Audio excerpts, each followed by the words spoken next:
Long, long ago in ancient Bharat, there lived a wise and kind king named Satyavrata. He was not just a king, but also a great devotee of Lord Vishnu. One early morning, as the sun was slowly rising, King Satyavrata went to the river to perform his daily prayers. He took some water in his palms, and suddenly, plop! A tiny little fish appeared in his hands. The fish looked up at the king and spoke in a soft voice. "Dear king, please protect me. The big fish in the river will eat me." King Satyavrata was surprised, thinking, "A talking fish!" But he had a kind heart. "Don't worry, little one," he said gently. "I will protect you." He placed the tiny fish inside a small water pot. But something strange happened. The very next day, the fish had grown bigger. The fish said, "King, this pot is too small for me now."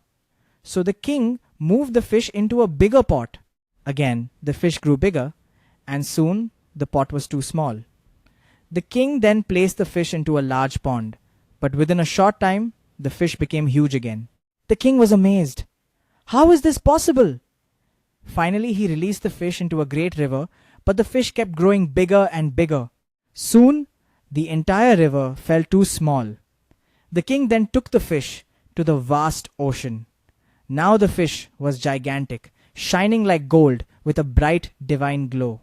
At that moment, King Satyavrata folded his hands and said with devotion, "You are no ordinary fish. Please tell me, who are you?" The great fish smiled and spoke with a powerful voice.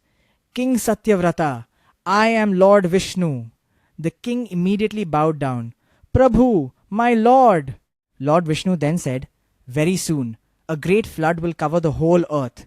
To protect life and knowledge, you must build a big boat. Gather the 7 great sages, called the Saptarishis. Bring seeds of plants and pairs of animals, so life can begin again." King Satyavrata obeyed the Lord.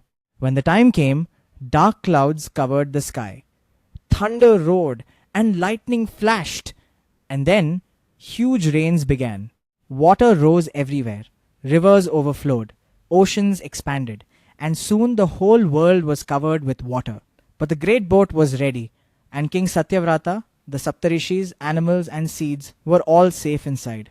Just then, from the giant ocean appeared the massive golden fish, Matsya Avatar. Lord Vishnu's horn shone like a mountain peak. The king tied the boat to the horn of Matsya using a strong rope, and Matsya, the great divine fish, pulled the boat safely through the endless floodwaters.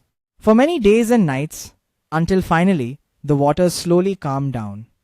Life was saved, knowledge was protected, and the world could begin again because of Lord Vishnu's first avatar, Matsya.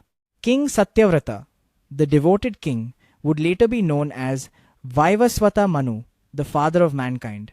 So children, remember this beautiful message. Whenever the world faces danger, Lord Vishnu always appears in some form to protect dharma and life. And that is the divine story of Matsya Avatar.